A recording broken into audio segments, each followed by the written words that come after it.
پورے قافلے کا علمدار کھڑا ہو گیا. جو ہمت ہے حسین پاک کی، جو ریڑھ کی ہڈی حسین پاک کی. عباس غازی کھڑے ہو گئے، بھیا اب کوئی بچہ تو نہیں ہے، اب جانے دو اپنے غازی کو. امام علی مقام نے کہا عباس تم جاؤ گے؟ ایسے دکھ نہ دو، ایسے دکھ نہ دو، ایسے تکلیف نہ دو، ایسی باتیں نہ کرو.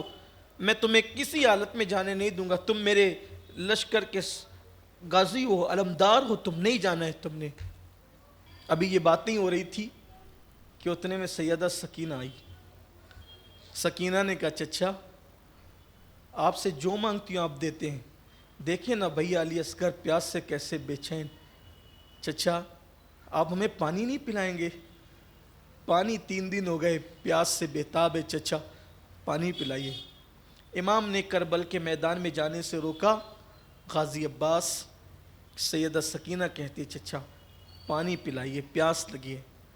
غازی نے کہا اب میدان میں بعد میں جائیں گے. مشکیزہ اٹھایا اور کندھے پہ ڈالا اور کہا سکینہ تیرا چچا ابھی آتا ہے اور ابھی پانی لاتا ہے. غازی نکلے. سرکار عباس جو مرادیں دل میں لے لیں. جیسا کہ ہماری روایت ہے، ہمارے بزرگوں نے صوفیہ نے فرمایا جب ان آقاؤں کی بزرگوں کی شہادت یا ان کے وصال کا ذکر کیا جائے یا حضور کی میلاد پڑھی جائے، میلاد بیان کی جائے، تو دل میں مرادیں لے کر جو مراد لے لیں اللہ تعالیٰ پوری فرمائے گا. غازی نے کندھے پہ ڈالا، مولا عباس نے، اور مشکیزہ لے کر کے آپ چلے. وہاں پیرا تھا اشقیاء کا، اور شقی لوگوں کا، بدبختوں کا، بد نصیبوں کا پیرا تھا. جانور لوٹ رہے ہیں پانی کے اندر، چرند پرند پی رہے ہیں، یہودی نصرانی کافر مشرک سب پی رہے ہیں. سب کو پینے کی اجازت ہے، ساقی کوثر کے نواسوں کو پینے کی اجازت نہیں ہے. پہرا لگا دیا ہے. جن کے صدقے میں کائنات بنی ان کے نواسوں کے لیے پہرا لگا ہے. غازی عباس نے ان نامردوں کے ساتھ لڑتے لڑتے، تلوار چلاتے چلاتے لڑتے رہے، تلوار چلاتے رہے، آگے بڑھتے رہے، حتیٰ کہ ان کی صفوں کو چیر ڈالا. اور چیرنے کے بعد آپ جو ہے وہ فرات پر پہنچے. اور فرات پر پہنچنے کے بعد آپ فرات کے اندر داخل ہو گئے. گھوڑے نے پیر ڈال دیے، نیچے اترے، پانی بھرا. اور پانی بھرنے کے بعد جب کندھے پہ ڈالا خیال آیا یہ پانی میں بھی تو وہاں جا کر پینا ہی ہے. اگر میں چلو بھر پانی یہیں پی لوں تو اتنا پانی بچے گا تو کسی اور کو کام آ جائے گا. تو غازی عباس پاک نے، مولا عباس نے جیسے ہاتھ میں پانی لیا، پانی لینے کے بعد خیال آیا جس حسین کو آقا مانتا ہے وہ پیاسا ہو، ان کی آل پیاسی ہو، اور تو پی لے، اسی کو وفا کہتے ہیں. وفا اسی کا نام ہے. حسین اور آل حسین کو چھوڑ کے تو سیراب ہو جائے. پانی چھوڑ دیا، نہیں پیا، پانی نہیں پیا. گھوڑے پر بیٹھے، پلٹے.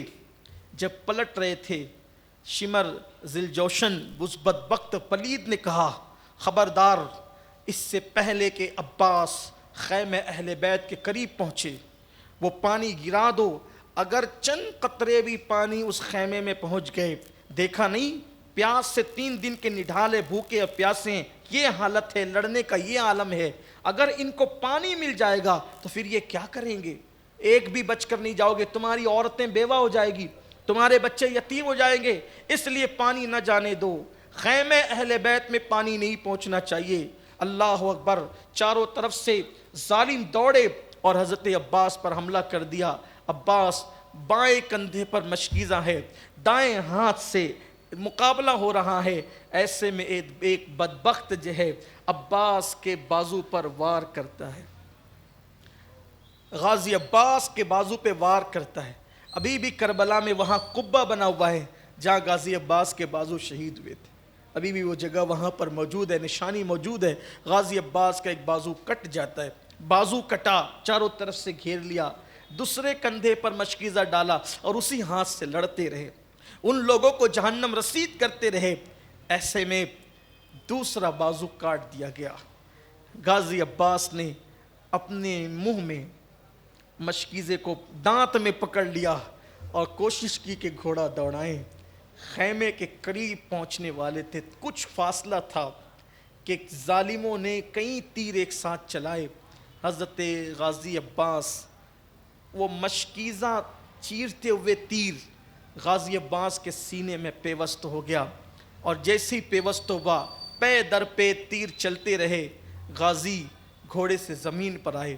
تھوڑا تصور کریں، یہاں تصور کی دنیا میں سوچتا ہوں، جب ہم کبھی زینے سے گرتے ہیں، کبھی بائک سے گرتے ہیں، کبھی سواری سے گرتے ہیں، تو گرنے والا کیا کرتا ہے؟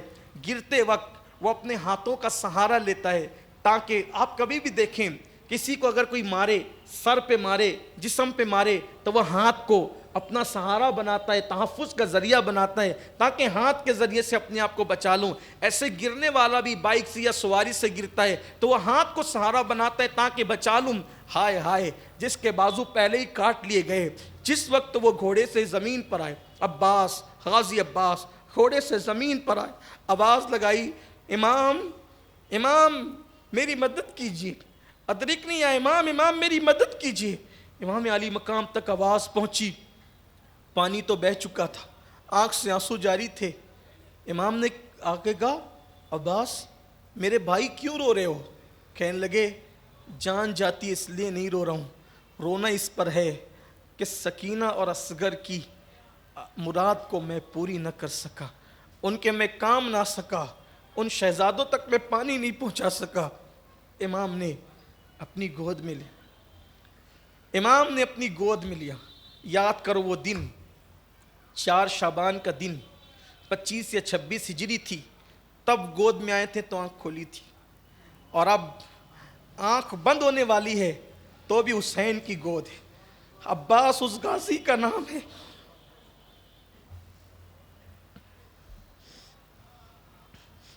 عباس اس غازی کا نام ہے۔ سب سے پہلے جس کو دیکھا تھا وہ حسین تھے۔ امام سے کہا، امام ایک بات کہوں، ایک وصیت ہے، کروں؟ کہو، پوری کروں گا، اس کے لیے جو قربانی دینی کرے دوں گا۔ عباس نے کہا، امام جب جو شہید ہوتا ہے اس کو اٹھا کے لے جاتے ہو، خیمے میں رکھتے ہو، میری گزارش ہے، میری وصیت ہے، مجھے خیمے میں مت لے جانا، مجھے خیمے میں مت لے جانا امام، مجھے یہی چھوڑ دینا،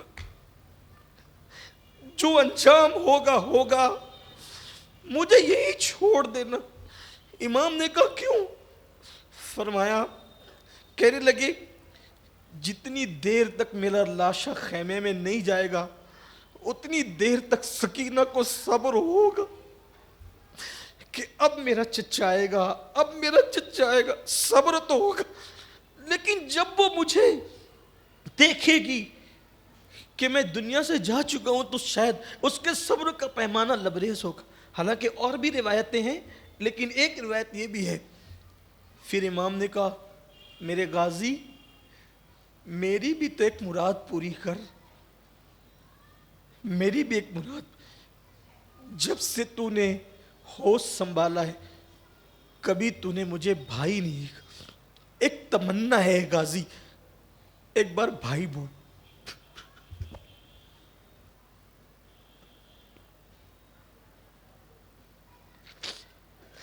ایک مرتبہ بھائی بول دی غازی۔ بولا، عباس نے آنکھیں کھولی اور کھول کر کے کہا، آپ بھی علی کے بیٹے، میں بھی علی کا بیٹا ہوں، لیکن آپ کی ماں بنت پیغمبر ہے، میری ماں آپ کی ماں کی خادمہ ہے، لیکن آپ کا حکم ہے تو آج آپ کو آنکھیں کھولی اور کہا، رندی سی کمزور سی آواز میں غازی نے بھائی کہا، اور بھائی کہہ کر آنکھیں بند کر لی۔ گویا کہ غازی کی زبان پر، عباس کی زبان پر آخری جملہ جو تھا گویا کہ وہ بھائی کہتا ہے امام حسین کو، اور آنکھیں بند کر لی۔ امام نے کہا، عباس تیرے جانے سے میری کمر ٹوٹ گئی، عباس تیرے جانے سے میری کمر ٹوٹ گئی۔